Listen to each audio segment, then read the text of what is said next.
एक पेड़ माँ के नाम और बाकी सारे करोड़पतियों के नाम। और अब ऐसा करके किस मुंह से मिस्टर विश्वगुरु अपना 56 इंच का सीना कैसे ले जा पाएंगे COP 2028 में? समझते हैं कि COP 2028 है क्या। COP मतलब कॉन्फ्रेंस ऑफ द पार्टीज। ये एक यूनाइटेड नेशन की एक सालाना मीटिंग होती है जहां दुनिया भर के देश मिलकर climate change and global warming से लड़ने के लिए स्ट्रेटजीज बनाते हैं। अब जबकि एक क्लाइमेट चेंज के बारे में एक मीटिंग होती है तो हमारे इसमें जाने का सवाल ही नहीं उठता, क्योंकि हमारे विश्वगुरु ने हमारे सारे जंगल तो करोड़पतियों की झोली भरने में ही लगा दिए है। उसमें से कुछ % डाटा समझ लेते हैं। हसदेव छत्तीसगढ़ ये सबसे बड़ा और विवादित मुद्दा रहा है, क्योंकि छत्तीसगढ़ के हसदेव आरण को लंग्स ऑफ छत्तीसगढ़ कहा जाता है। चंद पैसों के लिए कहूँ या फिर दोस्ती के नाम कहूँ, पर यही छत्तीसगढ़ का लंग बेच दिया गया है। इस एरिया को कोल ब्लॉक्स के लिए माइनिंग के लिए दे दिया गया है अडानी ग्रुप को।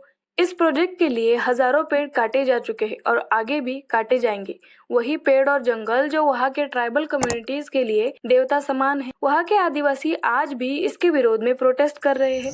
दूसरा है ग्रेट निकोबार प्रोजेक्ट। ये एक बहुत बड़ा और इंफ्रा प्रोजेक्ट है जिसमें एक पोर्ट एंड एयरपोर्ट बनना है। एक्सपर्ट्स का कहना है कि इससे निकोबार के घने जंगल एंड वहाँ के रेयर स्पीसीज को खतरा है।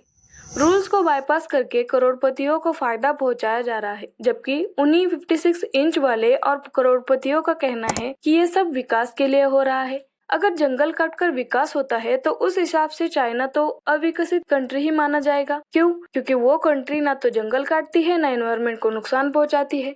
उन्होंने तो जंगल काटने के बजाय एक पूरे डेजर्ट को जंगल में ही बदला है, जो एक मैनमेड जंगल है जिसका नाम है ग्रेट ग्रीन वॉल। ये तो सिर्फ कुछ ही एग्जाम्पल्स है। ऐसे कई मैसिव एनवायरमेंटल एग्जाम्पल है जो किसी से छुपे हुए नहीं है। तो ऐसे में इतना क्लाइमेट चेंज में अहम मुद्दा निभाने वाले कौन सा मुंह लेकर जाएंगे?